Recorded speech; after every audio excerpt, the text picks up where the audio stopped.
मांग बिल्कुल स्थापित है। मंडी जैसी स्थापित थी वैसी बरकरार रहनी चाहिए। ये एक फोर्सफुल एक्शन था नगर निगम का, जिससे सारी व्यवस्था ख़राब की गई और पार्किंग को प्रोजेक्ट किया गया। पार्किंग किस वजह से प्रोजेक्टेड है और पार्किंग कैसे चालू कर दी गई है, ये बहुत सीरियस इशू है। नगर निगम बिना बिड या उसको ऑक्शन किए हुए पार्किंग की पैसा चार्ज नहीं कर सकता है, ये एक अलग बात है। उससे पहले बात है कि सारी जो सब्जी मंडी लगी हुई थी, एक स्थापित है 60 से 80 साल से, उसको आपने एकदम ब्रेड बटर से या उनकी रोज़ी रोटी से दूर कर दिया। क्यों कर दिया, कैसे कर दिया, ये एक गंभीर विषय है। गंभीर विषय में बहुत पॉलिटिक्स इन्वॉल्व है। मैं पॉलिटिक्स के ऊपर कोई कमेंट नहीं करना चाहता। मैं किसी धर्म विशेष के ऊपर किसी भी तरह की कोई आक्षेप नहीं लगाना चाहता, जो भी इन्वॉल्व हैं। लेकिन जहाँ तक बात है हमारे अपने सब्ज़ी मार्केट की, बरसों से अंदर के सब्ज़ी मार्केट के तौर पे पूरे उदयपुर के सारे ही धर्म के लोग बाग यहाँ सब्ज़ी खरीदते रहे हैं। स्थापित था, औरतों को पहले लाइसेंस नहीं दिए गए, इसका एक बहाना इन्होंने पहले से ढूंढ रखा था। लाइसेंस नहीं देंगे और किसी रोज़ उखाड़ फेंकेंगे। उसी नीति पर इन्होंने जिनके पास में लाइसेंस नहीं थे उनको सबको उठा दिया। अंदर के लिए कहते हैं कि अंदर बैठिए। How it can possible. अंदर बैठने के लिए पहले लाइसेंस होल्डर अंदर बैठी हैं, उनके ऊपर एक के ऊपर 4 तो नहीं बिठाया जा सकता है। आपने किसी के लिए कोई व्यवस्था कायम नहीं की है। पहले किसी तरह का कोई डिसाइडिंग नहीं हुआ कि किसको कहाँ कायम करेंगे। आपने रोज़ी रोटी छीन ली। उसके बाद में क्या हुआ, ना उनके लिए लाइसेंस है, ना उनके लिए बैठने की जगह है, ना कोई किसी तरह का बिज़नेस अभी 2 तारीख के बाद में अभी तक कर पाए। सवेरे से शाम तक मेहनत कर औरतें जो अपने परिवार को चलाती हैं, उनका रोज़ी रोटी आपने छीन लिया। ये व्यवहारिक नहीं बल्कि एक मॉरल नहीं, ब्रूटिलिटी है। ये एक बहुत बड़ा संवेदनशील विषय है कि इस ब्रूटिलिटी के तौर पे आपने हद से ज़्यादा पुलिस लगा के औरतों को धकेल दिया। उसी का हमने बात मान नहीं रही है, इतना हो गया। निगम तो अपनी बात पड़ी हुई है, फिर उसके बाद में स्टेप क्या रहने वाला आपका? निगम अपनी बात पड़ी हुई है, प्रशासन पे जोर है पॉलिटिक्स का, निगम पर जोर है पॉलिटिक्स का।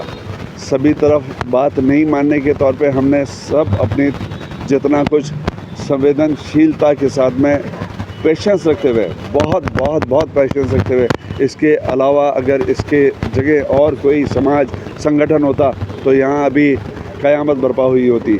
हम कितना सब्र सुकून के साथ में पेशेंस रखे हुए हैं।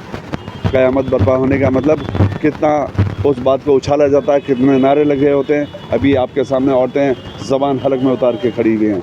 हमने सबको इस व्यवस्था के लिए कायम कर रखा है कि नहीं, हम इज़्ज़त से, शांति से, सद्भाव से, कानून व्यवस्था के तौर पे शांति से किसी काम को अंजाम देना चाहते हैं और उसको नहीं सुना जा रहा है। ये एक मानव अधिकार की अवहेलना है, उसके ऊपर कुठाराघात है। कलेक्टर साहब ने क्या करता? कलेक्टर साहब ने जिस तरह से व्यवस्था होती है प्रशासन की, लेटर ले लिया, समझ लेंगे, देख लेंगे, उसके बारे में आगे इंक्वायरी करेंगे। किसी तरह का कोई बात होगी तो उसका जवाबदेही होगी। जवाबदेही क्या होती है, कलेक्टर साहब को भी दिया है, हमने कमिश्नर साहब को भी दिया है। कल वही लेटर कलेक्टर साहब को की कॉपी दी है, अपना वक्तव्य दिए हैं कि किन कारणों की वजह से इसको हटाया गया है और बिना लाइसेंस अलॉट हुए हुए आप जोर ज़बरदस्ती करके अंदर कैसे धकेल सकते हैं। मैं ये कहना चाहता हूँ कि सभ्य समाज की जो सबसे पहली पहचान है वो समाज और अधिकारी और हमारे सब जो नेतृत्व है वो संविधान और कानून का पालन करें। इस मामले में जो पथ विक्रेता अधिनियम बना हुआ 2014 का, इसमें बिल्कुल पालना नहीं की। सबसे पहली बात तो ये ज़रूरत क्या है इसकी, भाई आप कह रहे हो कि वाहन पार्किंग बनाएंगे, अब रोड के बीच में वाहन पार्किंग, मतलब ये तो हमारे यहाँ कहावत है ना, वो मकान फाड़ के वो मतलब चौतरा बनाना। यहाँ पे कब्रिस्तान और शमशान बना रही है। जो लोग 40-50 लोग पीढ़ियों से रोज़गार में लगे हैं, उनको ये कहा जा रहा है कि आप जाके अंदर व्यापार करिए। भाई कानून है, कानून की प्रक्रिया है। पहले जो कानून जो है स्ट्रीट वेंडर एक्ट का, कहते सड़क पे कैसे काम करें। अरे भाई उस कानून ने अधिकार दिया सड़क पे बैठकर काम करने का, इनको व्यवसाय करने का। तो पहली बात तो आपका ये सवाल ही गलत, सड़क पे अवैध है, अतिक्रमण है। अरे अवैध और अतिक्रमण तो आप कर रहे हैं, आपके जो अधिकार है उससे विपरीत जाके, उससे आगे जाके आप अतिक्रमण कर रहे हैं। आपका अधिकार ये था ही नहीं कि आप उनको बेदखल करें, लेकिन उसके बावजूद ये कर रहे हैं। चलो ठीक है, आपने करा, गलत करा। और ये एक स्पष्ट बात है इस पत्रकारिता अधिनियम में कि भाई किसी भी स्ट्रीट वेंडर को आप बिना टाउन वेंडिंग कमेटी की सिफारिश के आप उसको बेदखल या शिफ्टिंग नहीं कर सकते। इस मामले में ये उदयपुर के अधिकतर जो मामले होते हैं उसमें किसी में भी टाउन वेंडिंग कमेटी में कोई चर्चा नहीं होती, कोई निर्णय नहीं होती। इनकी मन मर्जी आई, उसको अतिक्रमण माना, अवैध कब्जा माना, उसको उखाड़ के फेंक दिया। तो बिल्कुल ये जो एक तरह से कानून और संविधान की अवहेलना है, और सबसे बड़ा जो रोजगार का जो उनका अधिकार है आम आदमी का, उस पर भी एक तरह से ये चोट है। 2 तारीख से आज 8 तारीख हो गई है, रोज़ कमाने खाने वाले लोग हैं, इसमें इनको बिल्कुल भी शर्म नहीं आती, मैं तो यही कहूँगा। इसलिए हम लोगों ने ये मांग करी है, कलेक्टर से भी मिले, हम लोग डिविजनल कमिश्नर उनसे भी मिले हैं। ये इसमें कोई वो ऐसा नहीं होना चाहिए भी प्रशासन पीछे खिसक गया कि आपने उनको वहाँ से हटा दिया और वापस बैठ गया तो इसमें तो हमारी हार हो गई। हार जीत नहीं है, आप लोक सेवक हैं, आप जनता के नौकर हैं, आप मालिक मत बनिए, हमारा ये कहना। और आप कानून की पालना कीजिए। सबसे ज़्यादा कानून की धज्जियाँ जो उड़ाते हैं वो हमारे अधिकारी और कर्मचारी उड़ाते हैं। अगर उनमें थोड़ा बहुत भी अगर वो संवेदनशीलता और थोड़ा बहुत भी कानून के प्रति उनका सम्मान है तो उसको पढ़िए, या फिर हमें बताइए हम गलत हैं तो भाई ऐसा नहीं हम कर सकते हैं।